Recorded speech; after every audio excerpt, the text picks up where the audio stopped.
Alright, mais les amis, j'espère que vous allez bien, j'espère que tout se passe bien pour vous.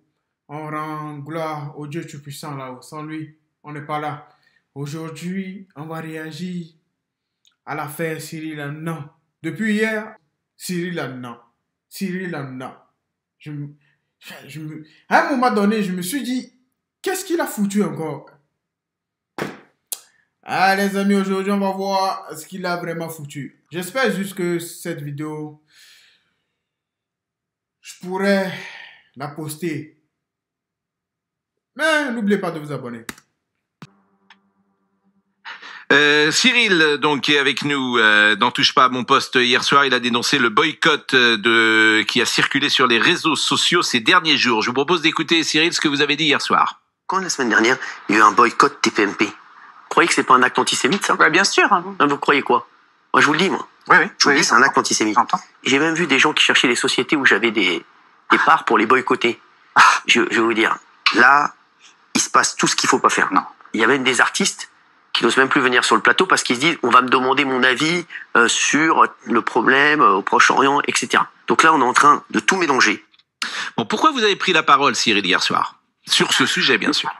Non, parce que j'avais vu la semaine dernière, il y avait un hashtag boycott TPMP qui avait surgi sur les réseaux, donc qui était juste un phénomène sur les réseaux qui nous a pas du tout touché, voilà, en termes d'audience ou quoi que ce soit. Mais c'est vrai que ce boycott est arrivé une fois Tu nous dis que ça t'a pas touché, mais les gens disent que ça t'a touché, que tu as perdu plus de 600 000 téléspectateurs. C'est difficile là, les amis. On doit croire qui? Qui doit-on croire? On doit croire qui, les amis? Ils nous parlent de quoi, là? Antisémitisme, les gens, ils veulent plus venir sur le plateau. Ça, c'est pas notre problème. Trouve une solution à ce fucking putain de problème. Nous, ça ne nous concerne pas, nous. C'est pas notre problème à nous, hein. Ça ne nous concerne pas. C'est les gens qui boycottent TPMP sur les réseaux sociaux. Si tu n'avais rien fait, pourquoi a-t-on pas boycotté Quotidien? Pourquoi? C'est parce que tu as dit un truc. Tu as tenu des propos qui ne sont pas corrects. C'est pour ça, les gens, ils t'ont boycotté. Ils ont boycotté TPMP. C'est ça la cause. Cherche pas loin. Essaye pas de nous expliquer. Même j'ai entendu hier qu'ils voulaient forcer les gens à regarder TPMP. Tu forces maintenant les gens à regarder TPMP. C'est ce que tu fais. et bien entendu les actes terroristes du 7 octobre. Et voilà. Et donc je me dis, on condamne sur une chaîne des actes terroristes et derrière on a un hashtag boycott TPMP qui a été suivi par je sais pas de 10 000 personnes. Voilà, donc ça représente rien sur les réseaux sociaux, mais c'est symptomatique de ce qui se passe sur les réseaux. Pourquoi j'ai dit ça? J'ai dit ça parce qu'aujourd'hui il y a plus de haine sur les réseaux sociaux que dans la vie normale. Et les réseaux sociaux, autant je peux m'en servir bien entendu pour plein de choses, et il y a des choses qui peuvent être intéressantes dessus. Autant en ce moment, c'est une guerre perpétuelle sur les réseaux sociaux. Il n'y a que de la haine, et je pense que ça exacerbe vraiment toutes les haines en ce moment, et c'est insupportable. C'est-à-dire ce qui se passe sur Twitter actuellement, sur X. On peut pas regarder Twitter actuellement parce que il y a que de la haine, il y a que des messages de haine. Quand vous dites que vous faites un message de paix, vous avez de la haine. Quand c'est pour ça que j'avais proposé cette chose. J'ai dit aujourd'hui il faut que les réseaux sociaux soient responsables. Et aujourd'hui j'ai dit pourquoi pas proposer peut-être un jour de paix sur les réseaux. Voilà, que tous les messages de haine soient supprimés pendant un jour et qu'il y ait un régulateur. Mais là aujourd'hui c'est insupportable et je pense que ça fait énormément dans le fait du contexte actuel et de l'atmosphère actuelle qu'il y a en France. Je suis assez d'accord avec vous, mais je retiens aussi quelque chose que vous avez dit qui est juste, c'est que la société française se tient bien. Elle n'est pas en miroir de ces réseaux sociaux.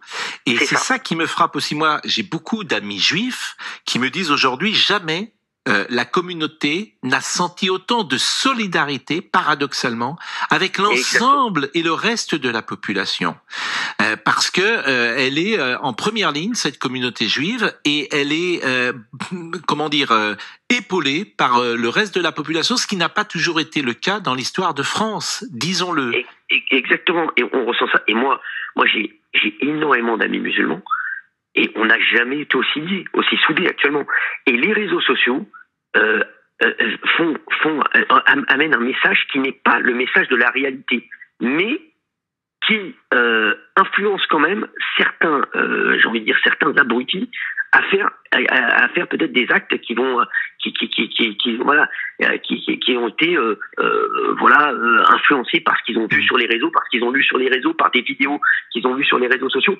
Et aujourd'hui, pour moi, il y a une responsabilité énorme des réseaux sociaux, parce que comme vous l'avez dit, Pascal, moi je l'ai dit hier, j'ai dit on est dans un pays, c'est pour moi, on est la France et les Français. Moi, je suis amoureux de la France et des Français.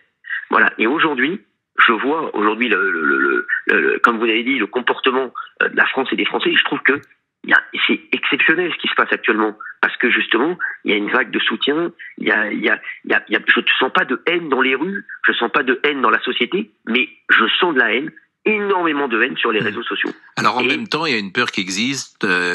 Beaucoup d'amis juifs me rapportent qu'ils ont parfois enlevé la mezouza, et lorsqu'un juif enlève la mezouza à l'entrée de son appartement ou de sa maison, c'est vraiment qu'il se passe quelque chose.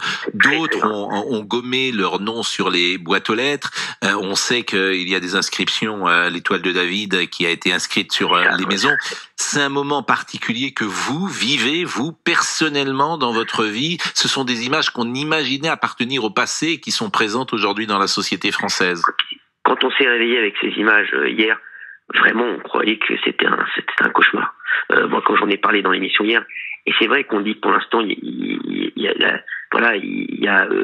dit la société française pour l'instant sont moins de haine, mais quand on voit des actes comme ça, qui sont faits par une minorité d'abrutis et de débiles qui font parler d'eux, malheureusement avec des actes comme ça. Mais c'est vrai que moi je ne peux pas croire aujourd'hui que ça représente une majorité de personnes. C'est une infime minorité qui aujourd'hui gangrène la société. Ça, c'est vrai.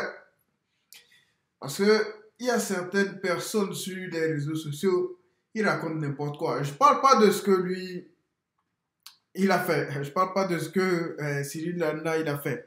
C'est vrai qu'il y a sur les réseaux sociaux, il y a des gens qui racontent du n'importe quoi.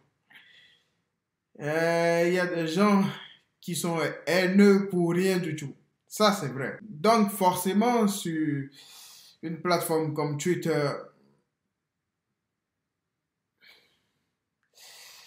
les gens, ils sont pas gentils du tout là-bas. Cyril Hanouna, il se plaint. Regardez, aujourd'hui, il change de discours. Il parle de quelques trucs cohérents. Moi, ce que j'ai vu hier sur YouTube, sur TPMP, je vous ai dit qu'à chaque fois que je voulais réagir à une vidéo ou voir une vidéo, on me proposait une vidéo de Cyril Hanouna. Donc, j'ai vu sur la chaîne de TPMP, j'ai vu les propos qu'il a tenus. Ce n'est pas les mêmes propos qu'il tient aujourd'hui. Je n'ai pas voulu réagir à la vidéo sur la chaîne de TPMP parce que je savais très bien que j'allais avoir des problèmes de droit d'auteur. Donc, c'est pour ça que je n'ai pas voulu réagir à ça hier sur la chaîne directement. Mais aujourd'hui, il est en train de raconter une toute autre histoire. Mais dites-moi en commentaire ce que vous en pensez, les amis. Live is life, bro.